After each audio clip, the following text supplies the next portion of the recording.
Welcome back, everybody. Welcome back to the Canyon. Welcome back to 5 minutes of information that will prove to be useful to like 8% of the living population.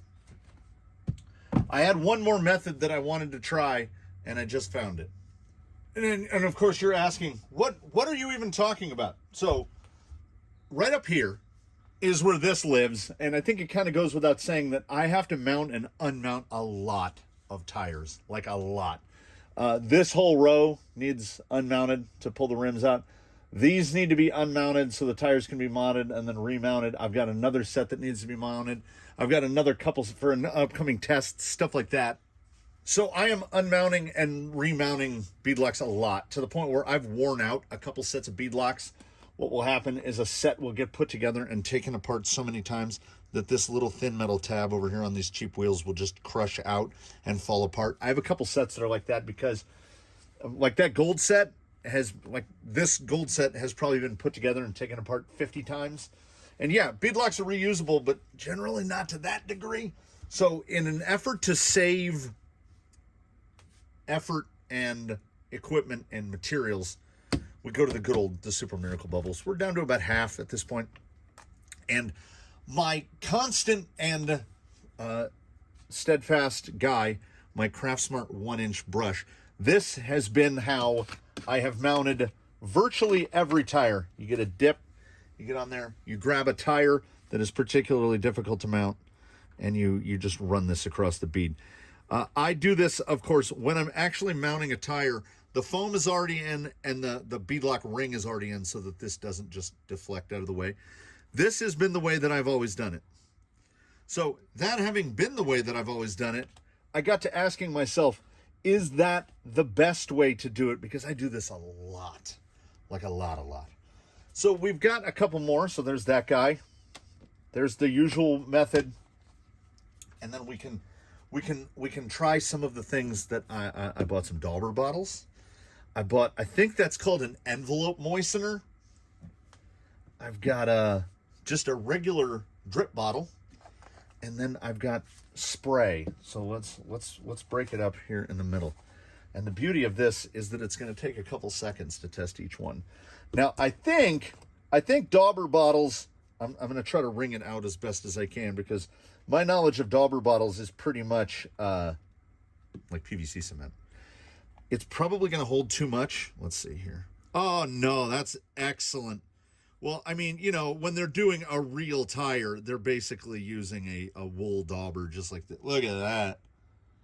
Oh, that's good. And you kind of wring it out before you go. Now, let's see. Oh, yeah. Yeah. Let's see. Yeah. Oh, yeah. It's going to be tough to beat the dauber bottle, everybody, because you can put, oh, and you can see, look at the particulate coming back in. Oh, tires are so gross that, like I say, this bubble solution, you can't blow bubbles out of it anymore. Oh, this was a worry. Oh,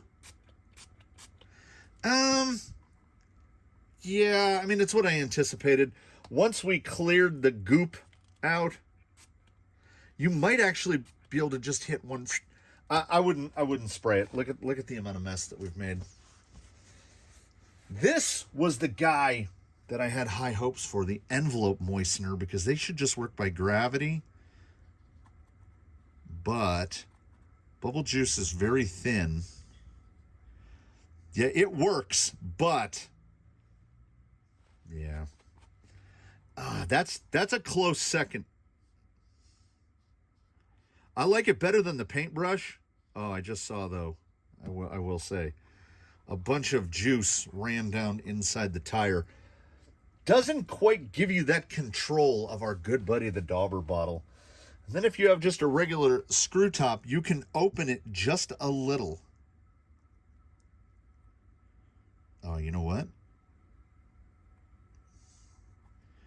Yeah, you know what? That might be the least messy one. Look at that nice, perfect little... Actually, it applied it so evenly that there's none on the inner bead. It might be too precise.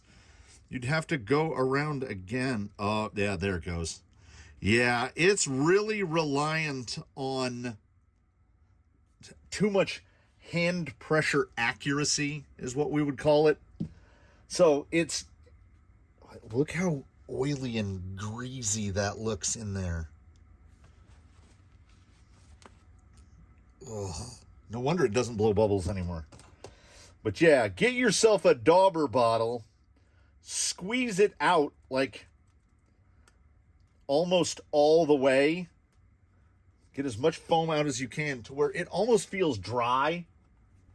You grab a tire and just, yeah. The wool dauber, not surprisingly, and it holds enough that you can probably do a whole set with one dip. There's the least amount of overage. Yeah, that's our guy. That's our guy. That's where the bubble juice is going to live now. I mean, I went over on time. I said it was going to be 5 minutes. If you are a bubble juice user or you want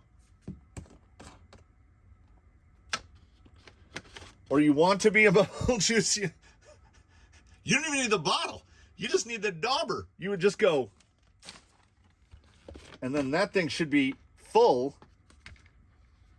Wipe it off. Oh yeah. Just get yourself a dauber. I'll search Amazon. I'll see if you can find just daubers. It held so much promise, but I guess this is just too. Oh yeah. See, that's what I'm talking about. Dauber bottle is the winner. Save yourself. If you've only ever mounted tires dry, definitely get yourself some Super Miracle bubbles or some. I just found this while I was digging around. Look at this. Some Bubble Blast, Playday Bubble Blast solution. Oh, Walmart. And look at the debris in the bottom. Yeah. Good thing we ain't drinking it. Get yourself $1 worth of Miracle Bubbles. I don't know exactly. I ordered mine on Amazon and they came in a 6-pack and I knew I would only need one. So most likely what's going to happen is when I'm sending out shock workstations to people, random folks are just going to get a dauber bottle. Will it be full of bubble juice? I don't know. Thanks for dropping by. Get yourself one of these. Get yourself one of those and get yourself one of these. We can finally retire the paintbrush back to being an actual paintbrush once I go and wash all the bubble juice that's been impregnated in it. Yeah, that's pretty great. I'm glad it turned out the way it did. Thanks for watching, everybody. I'll see you soon.